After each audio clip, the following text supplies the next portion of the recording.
Okay, so I got a few questions from somebody over on Instagram on meditation and visualization. So I'm going to be going over a lot of tips on that today in this video. Now, the first thing he asked was how to calm the mind down during meditation. And there's three things that I use to help me calm my mind while I'm trying to meditate. And at the end of this one question on what to use to calm the mind, he also asked what to focus on, so I'll go over that right afterwards. Number one, if you want to calm the mind, you should at first not be so into the thoughts that are in your mind. Imagine thoughts as a river of water. Now, you can be drowning and swimming in the river, and I'd say meditation is almost to where you step out and you get onto the riverbank and you can observe the water, or you can decide to look up at the sun, And so when observing your thoughts, you can't be swimming in them. You've got to kind of step back. So don't be in the thought. Don't start visualizing when you have a thought in your head while you're meditating. Just observe the thought from afar, if you can do that. And if you can do that, focus on them. Try to practice focusing on them without touching them. Pick a specific thing. This is something to begin with. This isn't going to be the end goal of your meditation, but it's going to be kind of the training wheels on how to help you. And another thing to do that helps a lot is to focus on your breathing. Hear the breath come in. Not only hear it, also while your eyes are closed, visualize the air coming in. Imagine good coming in and bad coming out, and just keep on doing that, and that'll help calm your mind down. And plus, if you close your eyes, the melatonin will start flowing, and your body will kind of mellow out a little bit, and you'll get almost a little bit sleepier. And this should help calm the mind, but with a lot of people meditating, they want to get into that trance state within anywhere from 1 to 5 minutes. And now on what to focus on, depends really on what you're meditating for. Now, let's say you are looking for an answer. Let's say you're wanting a new job and you're meditating and you're not just saying, what's the job? What should I do? Because you got to clear the mind up. And then the answer will be put out for you. Now, sometimes this won't happen in meditation. Sometimes it'll happen outside of meditation due to the law of synchronicity. And I'll explain two different situations that this could happen. Now, this is not every situation. I'm just giving two examples. The first example is, let's say that you are wanting a new job and you're meditating, and let's say once you get really good at visualization, you'll be able to pull your other senses into this. And let's say you notice a smell, and you're like, that smells like the heart. And you say, that almost smells like the hardware store right down the road. And so, once you come out of meditation, the next day you go up there and you start asking about a job opportunity, and you find out that, they need a new assistant manager or something like that, and you got a great paying job. And so this is when you'll start to listen to your intuitional spirit in a sense. That side of you that it's your little Jiminy Cricket, I guess. I haven't seen that movie in so long, so if that's a poor analogy, let it slide. And so another thing that could happen while you're meditating and kind of looking for an answer to something is, let's say you were trying to attract a new love into your life, and it might not be a specific person. It's always better to attract not a specific person when it comes to love, but almost the qualities of a person, and someone that, don't specifically try to target. Now, we're going to go over that in a whole nother video. I don't want to go too deep into it. This is already trailing on long enough because we're already at 5 minutes and we got a lot of ground to cover. But the other situation, and as I'm trying to get to, is let's say you're looking for a lover, and while you're visualizing, while you're in meditation, once everything's just calmed down, you see the color purple a lot. Like, you just keep visualizing and seeing purple. Now, you have no clue what to do with that. Just take note of it. Let's say a few days later, you're in a store, you're at the gas station getting gas, and let's say that there's a woman in a purple dress. And how everybody kind of has not necessarily a type per se, but there's just a look that they really like facial-wise, the perfect face in a sense. And let's say that's that. And you're like, what if that was a sign? And then, did the law of synchronicity? It could have been. And then you go up to her, and hell, that might be the love of your life. Who knows? And so when focusing on something, you kind of have to step back before you can start picking things out. But for training your focus during meditation, I would say focus on a point on the wall with your eyes open. Now, after you get pretty good at this, you'll be able to do it with your eyes closed and start seeing shapes. Turn that dot into a circle, bring it up a little bit, and just start expanding it, and then start turning it into shapes and try to see numbers and stuff like that. Now I'm going to give you the best tip to help you visualize that always helped me. And I don't know why I haven't mentioned this before, because I watched a few of my other videos to see if I mentioned anything that would help in this video, and I never even mentioned it. Okay, so what you're going to want to do is, in your house, kind of figure out a route from one end of the house to the other. And now you can go into rooms and out of rooms, and you can trail along, but you don't want to try to take any circles. Cut off all the lights in your house. It's best to do this at night, obviously, but you want everything pitch black. Now, you can only probably do this if you've... Now, I would only advise doing this if you've lived in a house for at least 3 months and your subconscious mind is a little familiar with everything. It's almost when you sleepwalk and you can just kind of get to a place without, screwing up too much stuff. But try to go from one end of the house to the other end of the house in the pitch black before your eyes start adjusting to it. Now, the reason we can do this is because we've seen the house, so it's, of course, easy to visualize. And by the end of this video, I'm also going to go over things that we can visualize that aren't so easy to visualize and kind of how to turn that around, because he also asks a different question. But on to the next thing. He asks, what should I visualize, something near or something distant? I'm assuming that he's meaning goal-wise. Like, let's say you were wanting to be rich, so you would want to visualize yourself rich in the future. No, do not visualize anything of the future. Visualize it as it's happening right now, this moment, as it's already come to pass. Because when attracting something, you can't lust for results. And if you're looking to the future, you are kind of lusting for results. And also, the subconscious mind does not know linear time like the conscious mind does. It's a concept that we have. The subconscious mind only knows what's happening now. So it's like if you go into a negative vibrational state, such as sadness, anger, jealousy, something like that, you're going to feel the effects of sadness, jealousy, and anger, which will also in turn manifest things worse for you down the road. So when visualizing, even if you're just driving down the road, listening to some good music, and you're trying to bring the visualization on, visualize it as if it's happening now, as if you're already rich, as if you're already married to that person that you're looking for, as if it's already come to pass. Now, one of the things that he asked was, how do I visualize something that I haven't experienced?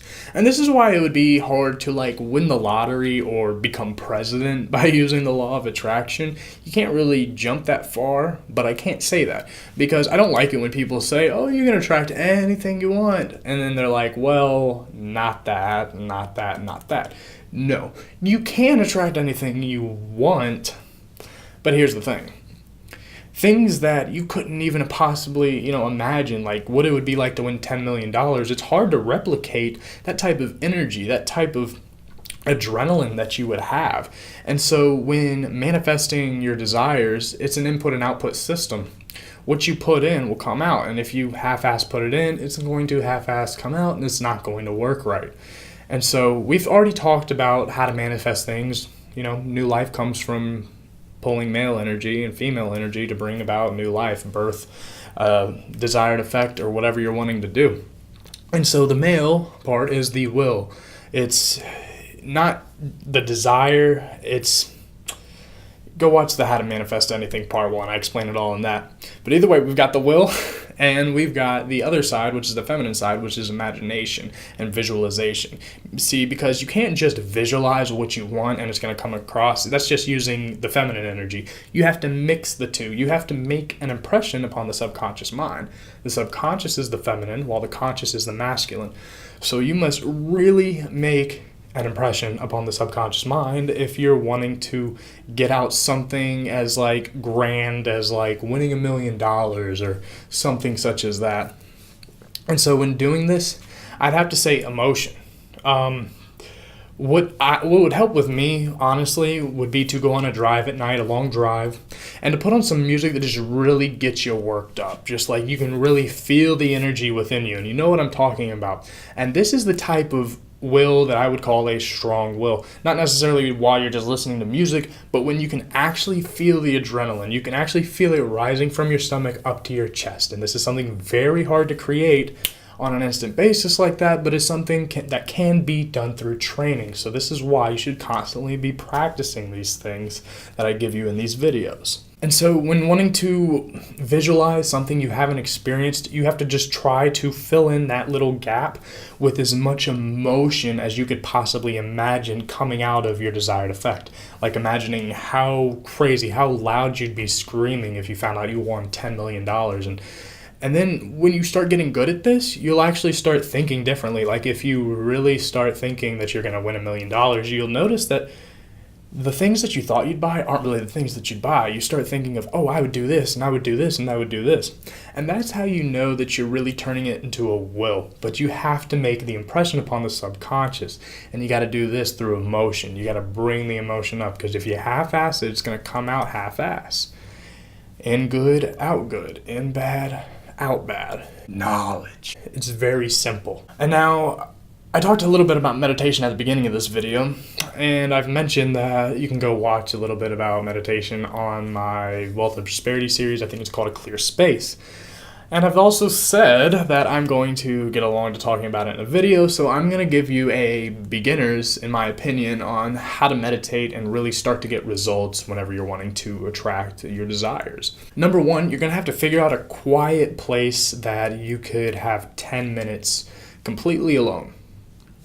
And if you have pets, this is fine, but they need to be very quiet, or at least just go somewhere else. Even if you need to do this in the bathroom, on the toilet, like with a cushion or something on it, whatever.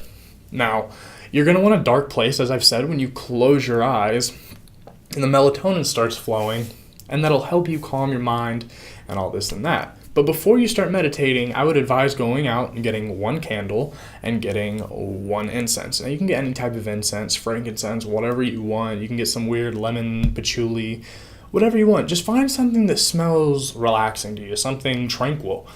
And the candle, I would advise just getting white for now. I've mentioned a little bit about symbolism in the subconscious mind, and I'll explain why you pick white. But for now, just understand that different colors are symbols for different things in the mind. And so for right now, with practicing meditation, the white one is the best one to go with. So once you get all of these things together, you light your candle, shut off the lights, sit back, relax, light the incense, and then you close your eyes. After you've closed your eyes, start rhythmically breathing in for 4 counts, hold it for 4 counts, out for 4 counts, and then hold it out for 4 counts. And just keep staying on the same rhythm. It doesn't have to be 4 counts. It doesn't have to be 3 counts. It can be 2 each one, but that's honestly a little bit fast. Just go at your own pace, but keep it on the same rhythm. As you're doing this, your thoughts should be clearing automatically, but if they're not, try to kind of back up and observe them, as that makes it easier to clear them away, as you're not drowning in the river of thoughts yourself. And so this is really it. You stay in this kind of state, this cleared mind state, for about 10 minutes, and once you come out of it, to know if you successfully meditated or not, you should you'll feel it. It's almost like you go to get up, and it's not the same as just getting up if you just sat down on the couch and watched TV. It's kind of like coming out of hibernation, I guess I'd say. Also, once you kind of get up, you'll realize how much louder it was in the room, and how while you were in meditation, it was very quiet because your mind cut off all those things. It's pretty funny how the mind works. But after you get good at this, once you kind of set yourself back from all the thoughts, you'll be able to observe what I call as the offsetters, which are, I'd say, messages from your own intuitional spirit. And so once your intuition starts to get flowing and you start getting really good at it, you'll start noticing thoughts that come into your head, or phrases of vocabulary that you wouldn't even use, but it fits into what you were looking for. And so these are signs and messages, and you'll be able to listen to these correctly, as they will help you on your way to self-mastery, and not only that, but manifesting whatever you're trying to do. Because there's all types of meditations. I'm not saying just go with mine. Honestly, what you first need to do is you need to go out and research and find as many different things as you can. Find what works for you. All I'm saying is that the way that I gave it is a way that beginners can kind of get in that state, in that trance state, and kind of, get comfortable with it. And the reason I say to get a candle and incense is because, number one, it kind of just calms the mind a little bit. It just makes it more tranquil. It's like being in a dentist's office and having the rock with the water fall down it, and the little lights and candles and stuff like that, and the little music. But also, it works as a subconscious trigger for the next time you want to fall into trance a little bit quicker. And so by lighting these, whenever you smell it, it's almost like, when you're not hungry and then you smell food and your mind's like, hey, you're hungry, you're hungry, you're hungry. It's kind of like that, but for meditation. And another thing that the guy asked, he was like, can I activate my pineal gland while meditating? The answer is yes, depending on what meditation though. Also, I'd advise closing your eyes because the pineal gland is shut off when there is light around. It isn't until you step out of the river. It isn't until you close your eyes that it gets stimulated, and the melatonin. That's where the melatonin comes from. That's your land of milk and honey. See, this is the whole point of it, but it's also not about this, because I don't like talking about the pineal gland too much. I mean, there's not too much known on it, but there's so many other things that go over that it doesn't really have a place right now. And so if you're wanting to activate this thing, number one, I'd say a few reasons that somebody would want to is for spiritual exploration, or just not knocking into their intuitive side, going over to the right side, as I've said, not right as in correct, but the left and right side of the rising sun. All the symbolism is there. But either way, yes, if you meditate, you will activate this thing. You will start getting better results in whatever you're trying to do. It really helps, because when you're wanting to manifest, as I've said, you got to bring the male and the feminine force, the left and the right side of the brain. When you meditate, you're able to cross-communicate between both halves of the mind way quicker. Sorry, my camera cut off for a second, but we're back and running now. Okay, so we were talking about bringing in both of the sides together. And meditation really helps in bringing that filter down in between both sides, and it helps you cross-communicate, because as we've said, if you want to manifest something, you have to take the conscious will and make an impression upon the subconscious mind. The subconscious mind will then take it, and then it will bring it into existence internally, and if it can't do it internally, it will bring it about externally through the law of synchronicity. And so keep out on the law of synchronicity and keep an eye out. But also a big part of manifesting is that you have to let it go. It's best to forget about it, because once you forget about it, you let it go, and then it can come back to you way quicker. But we're going to go over that in the How to Manifest Anything Part 3. The reason I haven't posted one in a good minute is because I'm trying to put it all together, because there really is so much to this that just can't fit into 3 parts. And so I might do 4. But after that, it's just going to trail on in the self-mastery series, and I'll just have videos where, I give tips and things that will help you on manifesting what you want. But in the first 3, How to Manifest Anything, I'll go over the main things and the baseline foundations, really. And then throughout the self-mastery series, I'll just expand on it. And so that's really what's coming now. Now, I know I haven't been posting a lot lately. I've been very busy outside of my online world. I've been very busy answering a lot of messages. I've been getting a ton lately, and it's been keeping me from posting things on Facebook and Instagram, as well as posting on YouTube, because the next video is also going to be a video where I answer a viewer's question. And so I'm going to get back on track, and back on the track that I eventually set for the Self-Mastery series pretty soon. And I know I also haven't done a video on the happiness track, and that's going to come soon. And so other than that, just have a good day. And if you click right here, you can check out my last video. Make sure you click right here and subscribe, and remember to hit the bell so you get all the notifications and all that good stuff. And then click right here, and I'll just put something awesome for you. I will for you all to prosper, and have a great day.